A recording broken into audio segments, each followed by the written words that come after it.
Fatalo fatu ila ufafonga Samoa nei fo eso fo malo le soifua.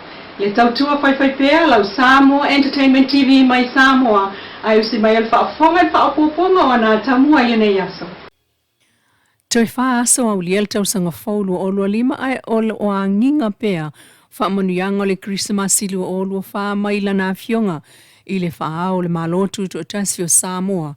Le fionga tuim le li whana vale to asola vile lua. Na ia oto mai ei se vaengol tusi o Ioane. Ilona mta upu muamufa i presulfa waliu tino le upu. Ma ia malele o asa whapene ia mana tua i le anganga moni o le kilisimasi e fiai i le aso whanau o Yesu Keriso. O le mea stolwaina whatu ato fia mpasi ai al palemene i si sui o le fono sui to fia po sui au e to tolu. O le valuta usanga taluaina ngata mai ai le tofinga o sui au e to lua ele HRPP le fionga tu iloma la meko sa veai ma minista o tupe mauel na taimi ma le fionga le ma mea ropati.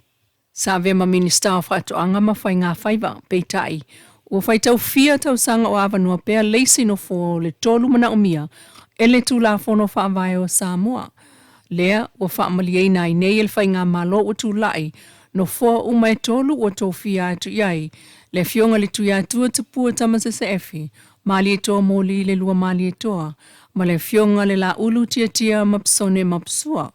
O whamanianga le kilisimasi mo Samoa, o le malelenga masani e lava, maila na fionga i le ao le malo tuto tasi o Samoa. Anisi o tala ele avanea so malolo le kilisimasi e malolo ai maleo leo. Na alu lava le lato o sfainga le tai au le solua, a lumana il kilisimasi lua limo te sema. Ele Emmanuel tato taumwhai atu i telefoni mo le komsina masui komsina i se whamtalanga o lea ngā ruenga peitai. O lo moli mawina mai ele observa leo so whainga lea i lea so lua i a whenga o atangia lea anga ilawa sa ili no fuanga o maa salomia ili aisa ma le si o so whainga i mata utu. O le vai aso taluaina moli mawina mai ai le amatai neo na tau tala o tangata na maua ma amatu e leo lea ua tuli loa ai e suenga whaawa wal mtanga alwenga. Ua savali ai nei le taulanga wa pia ele maftanga au talavau le kale sias fitu i lalovaya i le tae au le so. O le maftanga lea talavau le kale sia i ta iwalu tau sanga mausu o tali malo ai Samoa. Le ana amata tatala alo ia i le stonu na pau ia ili kilisimasi whaailonga ina e kalesia kelsiano i Samoa, lua limo te sema. Ua savali ai au talavau mai atuna umlansia Michael Nsia Mpolensia, ilo tātoi tūlangi taulanga. Ua au mai whaatasia ili kalesia so fitu misiona, ile mai taule neo malo longa, ile lalolangi atoa, o whiofofo ingai a inga matalavau, ai so tanga whaaleanga ngai. Ua tūmutumu ai le laumua le sfitu misiona i lalovaya talu mai le vai aso talu ai. E toea e mai inga alwenga almalo i le sungafua o iluma le asono i anuali ai tāpuni ai le whale mai whaitu malo i le unumoenga mo se taimi le tu mau. O le motanga se le whaitu malo sa anga i ane i ai mafio anga o le tu malo le whangam flese la le atu whale la tai ma ainga ili tai. Ma se vaenga o ana ai mai sei lava inga se mwhalavala whafua sei. Pei tai ua iei le fuafua ngalmtanga alwenga o le soifua malo loina. E whaieni ngā alwenga tu e whaale leia i le maota. Wa fua i le si i atu le au aunanga i le whalema i whaitu malo. I whaleolo fsanga i malmlai wa alele whaavao malo. O le whalema i le nā i whaleolo lo anga i ane iei a fio anga. Ma i whale la tai ma ainga i le tai ngā se whaafua sei ma whaalavelave. Ua mai a whaatotonga i nei masini ma manaonga whaona ponei. Ai o fo mai ma tausi soifua mo le whaamaliaino le au onanga maasani ai alamtanga alwenga. Ai o le ato e fo i le au onanga i le motanga se tele. O le tupua tamase se mea o le mato atua i taimi maasani ai. Taluna tāpunia i le valu le po, le valu le tai au i mai tau sāvali. Whangana ai whaalavelava whaafua se i mai tinga ina. Ai sa tatala lava i au onanga maasani ai mai le valu le tai au i le valu le po. O le songa fua le vai so fo o no te sema e tapuni ai le fale mai le ulumuenga ai anga i tasi le nai tu le moto polu mo tonga fitinga whaatopitope mana umia i le fale mai fale olo. E mata upulawa taul soifua malolo ino tala tuli loa Ua fola mai nei le presidente filifili o le malo tele o Amerika Donald Trump e tā pena o lana whainga malo e motu e se mai Amerika ma le WHO po le World Health Organization po le whaala poptonga le soifua malo loina laulangi o le tala whaiwhai pea lava lea le presidente o Trump o le WHO o le tino e pule ai Beijing ina wale ai se me whaia i a saina ma le pepesi ai o le COVID-19 lea na mali li wai le whaitau miliona. O le aso lua se fulo i anuali e o SAI Amerika mai le WHO.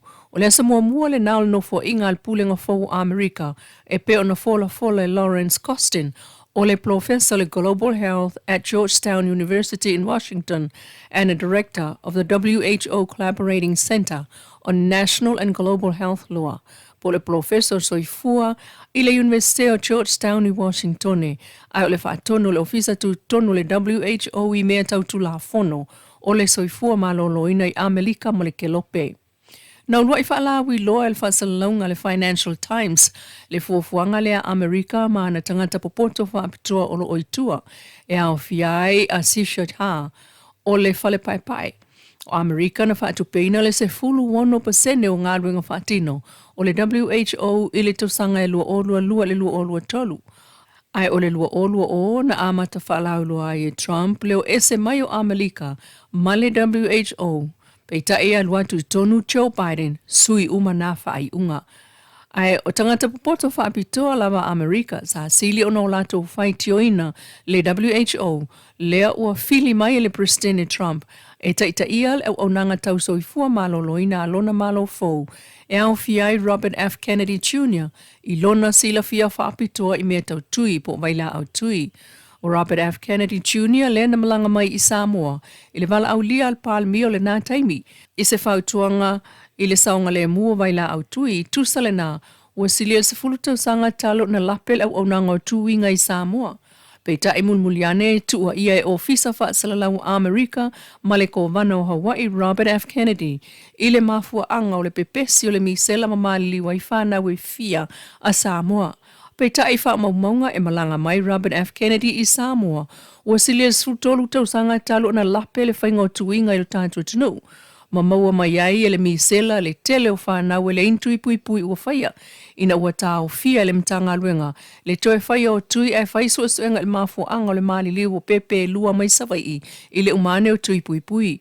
Peitai, o le momotu ese o Amerika ma le WHO ua langolangoina ele ali poto whapitoa ia Robert F. Kennedy.